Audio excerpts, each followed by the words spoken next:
Hello friends, तो कैसे हैं आप सभी का फिर से स्वागत है स्मार्टो सिस्टम्स में।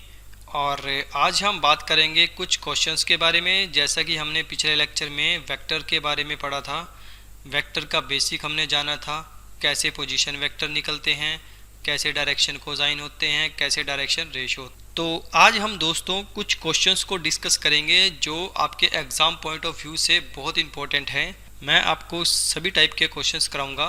तो चलिए दोस्तों, सबसे पहले क्वेश्चन हमारे पास है, आपको गिवन है show that the points having position vectors आपको गिवन है और आपको प्रूव करना है कि ये पॉइंट्स कोलिनियर होते हैं। अब देखिए, कोलिनियर का केस है तो कोलिनियर के केस में आपको प्रॉपर्टीज़ कुछ याद रखनी पड़ेगी दोस्तों।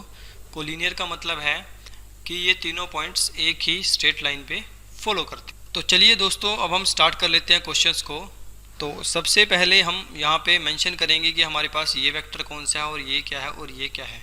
तो मैं मान लेता हूँ कि जो A है और B है और C जो है वो पॉइंट्स है हमारे पास, जिनके पोजीशन वेक्टर हमारे पास हैं। ये A का पोजीशन वेक्टर है, ये B का पोजीशन वेक्टर है, ये C का पोजीशन वेक्टर है। तो मैं इसको ऐसे लिख सकता हूँ, position vector of A is equal to minus के 2A plus 3B plus 5C। इसी तरह मैं B के पोजीशन वेक्टर लिख लेता हूँ, A plus 2B plus 3C। और फाइनली हम C के पोजीशन वेक्टर लिख लेते हैं 7A माइनस C। तो इस तरह से हमने पोजीशन वेक्टर्स को मेंशन कर दिया है दोस्तों। अब हमें करना क्या है, हमें निकालना है सबसे पहले पोजीशन वेक्टर्स ऑफ AB के, फिर हम BC के निकाल लेंगे और फिर हम आगे प्रोसीड करेंगे। सबसे पहले हम लिखेंगे यहाँ पे पोजीशन वेक्टर ऑफ AB। अगर आपको पोजीशन वेक्टर ऑफ AB के निकालने हैं तो आप सबसे पहले क्या करेंगे, position vector of B minus position vector of A। तो पोजीशन वेक्टर B मेरे पास है A plus 2B plus 3C और इसमें से माइनस कर देंगे हम, माइनस के 2A plus 3B plus 5C। इसको ओपन कर लेते हैं दोस्तों, तो मेरे पास आ जाएगा A plus 2B plus 3C plus 4A minus 3B minus 5C। तो इसको जब सिंप्लीफाई करेंगे हम तो यहाँ पे मेरे पास आ जाएगा 2A minus 3B minus 5C। तो अब मैं A वाले को अलग कर लेता हूँ, B वाले को अलग और C वालों को अलग। तो मेरे पास आ जाएगा A वाला एक ये है और एक ये है, तो मेरे पास हो जाएगा 3A। और B वाला मेरे पास माइनस का 3 है और एक प्लस का 2 है, तो माइनस का B आ जाएगा।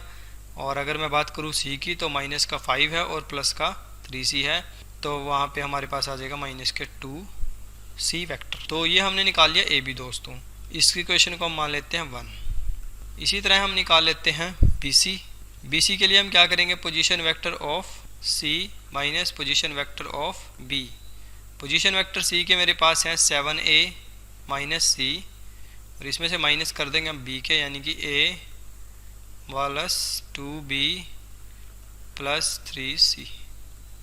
इसको ओपन करते हैं दोस्तों, तो मेरे पास आ जाएगा 7A minus C minus A minus 2B minus 3C। तो A वेक्टर मेरे पास आ जाएगा 6A माइनस B, हमारे पास सिर्फ एक ही है तो 2B और C मेरे पास हो जाएगा माइनस के 4C। ठीक है दोस्तों, ये होगी इक्वेशन नंबर 2। अब देखिए, अगर आप इक्वेशन 1 और इक्वेशन 2 को ध्यान से देखें, ये मेरे पास इक्वेशन 1 है और ये इक्वेशन 2 है।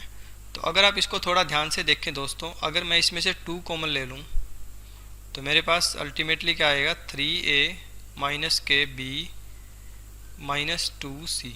यानी कि मेरे पास क्या आ जाता है दोस्तों, AB आ जाता है, यानी कि ट्वाइस ऑफ AB। तो मैं इसको ऐसे लिख सकता हूँ, twice of AB is equal to BC।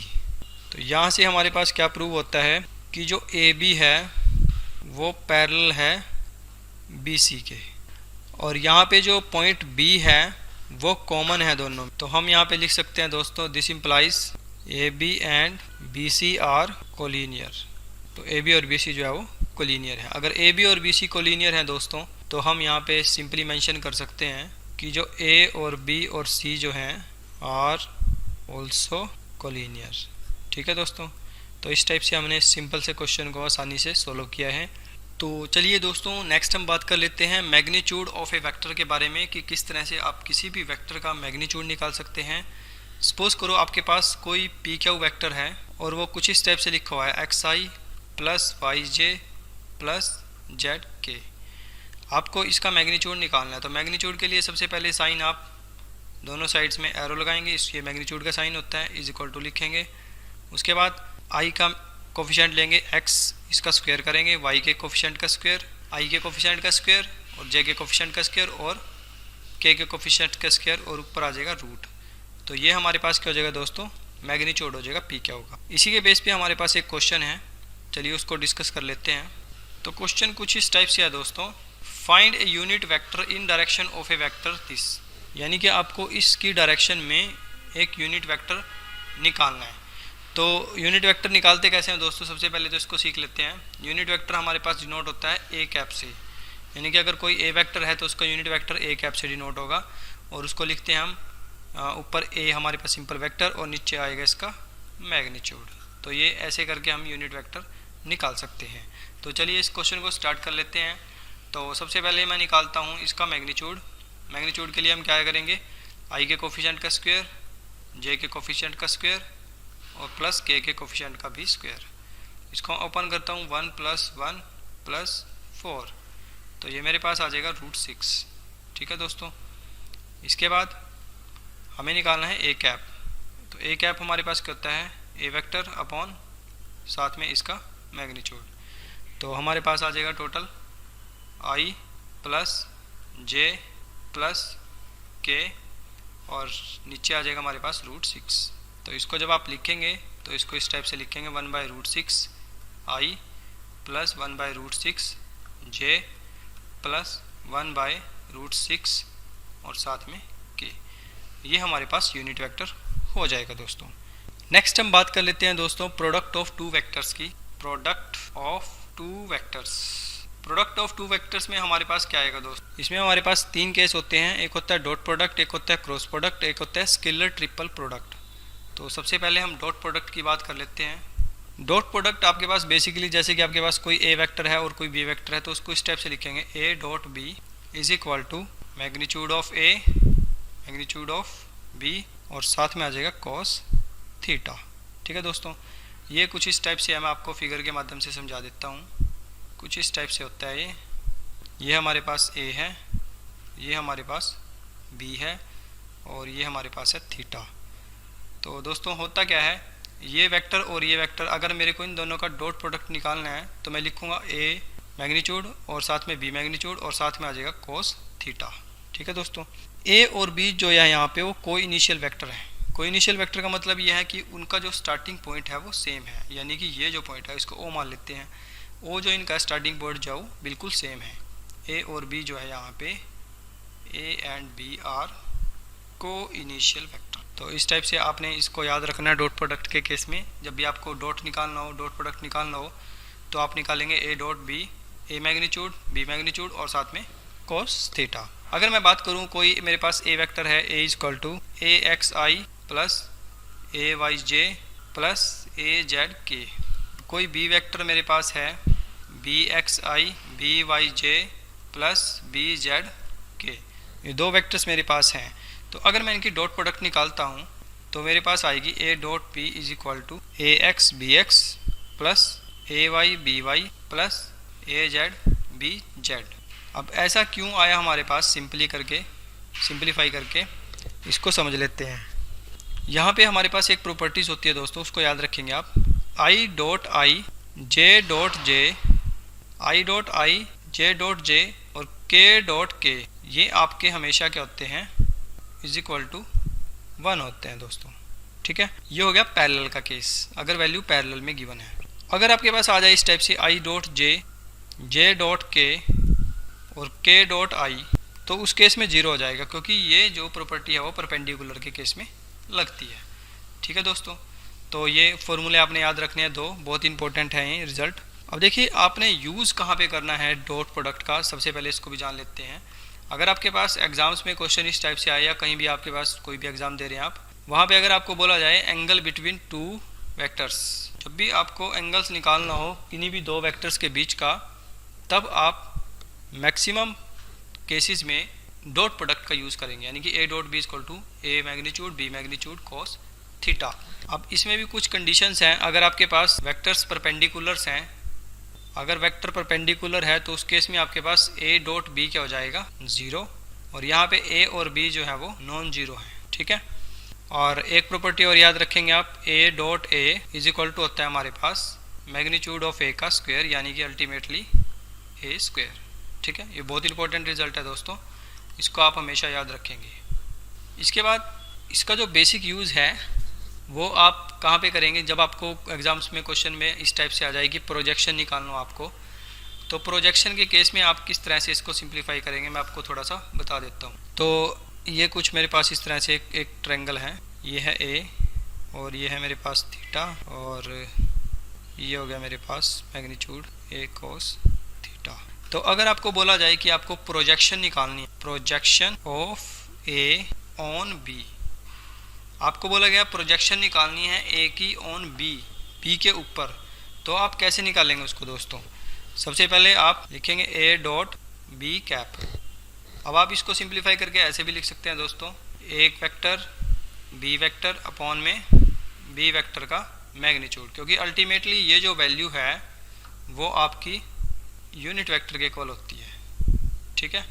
तो आप इसकी जगह पे ये भी लिख सकते हैं, और अदरवाइज आप ए वेक्टर और साथ में बी कैप भी लिख सकते हैं। अगर आपको वो बोले कि प्रोजेक्शन निकालना है आपको, प्रोजेक्शन ऑफ बी ऑन ए, अगर आपको इस टाइप से बोले कि प्रोजेक्शन निकालो आप बी का ए के ऊपर, तो उस केस में आप लिखेंगे B dot A equal to में आपके पास सिंप्लीफाई करके फिर वही आ जाएगा बी डॉट ए कैप, और ए कैप आपके पास क्या होती है, ए वेक्टर अपॉन इसका मैग्नीट्यूड, ये अल्टीमेटली हमारे पास क्या होता है, ए कैप। तो इस टाइप से क्वेश्चन आपके पास एग्जाम्स में आ सकते हैं दोस्तों, काफ़ी आसान है ये, 1-2 नंबर में क्वेश्चन इस टाइप से मिल जाता है आपको कि दो वेक्टर्स गिवन होते हैं और प्रोजेक्शन बोला जाता है, प्रोजेक्शन निकालो आप पी का क्या हो गया ऊपर या क्या होगा पी के ऊपर, इस टाइप से, ठीक है। डॉट प्रोडक्ट में आपके पास एक चीज़ भी और याद रखेंगे आप साथ के साथ ही, ए डॉट बी जो है वो इक्वल होता है बी डॉट ए के, यानी कि अगर आप ए की मल्टीप्लाई बी से करें या बी की पहले ए के साथ करें तो रिजल्ट आपका इक्वल आता है दोस्तों, इसको आप याद रखेंगे। चलिए नेक्स्ट चलते हैं हम। नेक्स्ट हमारे पास है क्रॉस प्रोडक्ट। क्रॉस प्रोडक्ट एक वेक्टर क्वांटिटी है दोस्तों, यानी कि इसका जो रिजल्ट आएगा वो हमेशा एक वेक्टर की फॉर्म में आएगा। तो अगर मैं बात करूँ क्रॉस प्रोडक्ट की, अगर मेरे पास दो वेक्टर हैं ए और बी, इनका अगर क्रॉस प्रोडक्ट निकाल लेंगे तो इसको इस टाइप से लिखा जाता है दोस्तों, magnitude of A magnitude of B साथ में साइन थीटा, और ये आ जाएगा हमारे पास यूनिट वेक्टर एन कैप, ठीक है। ये जो एन कैप है दोस्तों, ये एक यूनिट वेक्टर है, और ये एक ऐसा यूनिट वेक्टर है जो परपेंडिकुलर है ए के और बी के, ए और बी दोनों के परपेंडिकुलर हमारे पास क्या है, एन यूनिट वेक्टर होता है। तो अगर मैं बात करूं ए वेक्टर की, अगर मैं इसको ऐसे डिफाइन कर दूं, ए X I A Y J plus A Z के, और इसके साथ के साथ अगर मैं बी को लिखता हूं B X I B Y J plus B Z के, तो अगर आपको बोला जाए कि ए और बी की क्रॉस प्रोडक्ट निकाल लो तो आप ऐसे लिखेंगे A cross B is equal to. अब इसको निकालते कैसे हैं दोस्तों, सबसे पहले आप डिटर्मिनेंट का साइन लगाएंगे और यहाँ पे लिखेंगे आप आई जे के। सबसे पहले आप फर्स्ट वाले के लिखेंगे, यानी कि इसके ए वाले वेक्टर के कोफिशिएंट्स, यानी कि ए एक्स आई का, फिर जे का और फिर के का। इसी तरह आप दोबारा से फिर बी के लिखेंगे, B X B Y and B Z. तो आपने यहाँ पे मेंशन कर दिया है। इसके बाद आपका काम बहुत आसान है दोस्तों, आपने जस्ट यहाँ पे डिटर्मिनेंट्स का यूज़ करना है और वैल्यूज़ को सिंप्लीफाई करना है, काफ़ी आसान है, जैसे कि हमने अपने डिटर्मिनेंट वाले चैप्टर में किया था।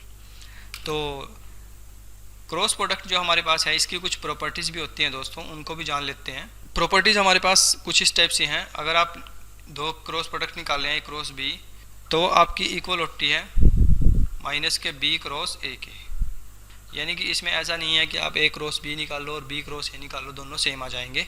नेगेटिव साइन के साथ आपके पास इक्वल माने जाते हैं।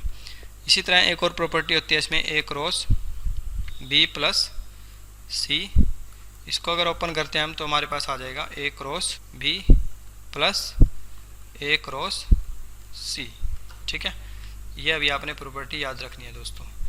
नेक्स्ट, अगर दो वेक्टर्स आपके पास पैरेलल में हैं, क्रॉस प्रोडक्ट के केस में अगर दो वेक्टर्स पैरेलल में हैं देन तो ए क्रॉस बी जो है वो 0 के इक्वल हो जाएगा और ए और बी जो है यहाँ पे वो नॉन जीरो वेक्टर्स हैं। इसी के साथ साथ अगर मैं क्रॉस प्रोडक्ट निकाल लूँ आई क्रॉस आई की तो वो मेरे पास होती है 0।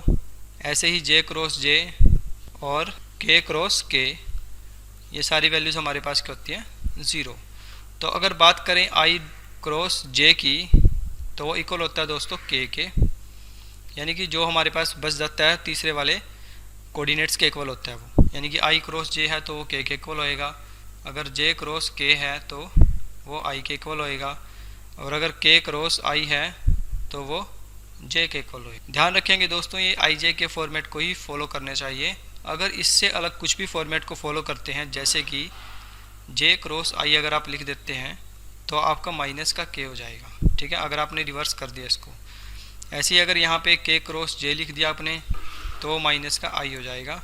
Same to same I cross अगर के लिख दिया आपने तो माइनस का जे हो जाएगा दोस्तों। तो इन चीज़ों का भी आपने याद रखना है इस केसेस में कि किस तरह से क्या आपके पास ये प्रॉपर्टीज़ आप यूज़ करेंगे। तो अब देखिए इसका जान लेते हैं हम यूज़ कहाँ पे है क्रॉस प्रोडक्ट का। क्रॉस प्रोडक्ट बेसिकली आप यूज़ कर सकते हैं। एक तो आपका एरिया निकालने के यूज़ आता है। एरिया जब आप निकालते हैं, पैरेललोग्राम का जब आपको एरिया निकालना पड़ता है तब आप क्रॉस प्रोडक्ट का यूज़ करते हैं। वहाँ पे दोस्तों फॉर्मूला होता है हमारे पास ए क्रॉस बी और उसका मैग्नीट्यूड। अगर आपको डायगोनल्स गिवन होते हैं पैरेललोग्राम के डायगोनल्स, तब आप फॉर्मूला लगाएंगे 1/2 magnitude of diagonal 1 cross product diagonal 2 और साथ में इसका मैग्नीट्यूड।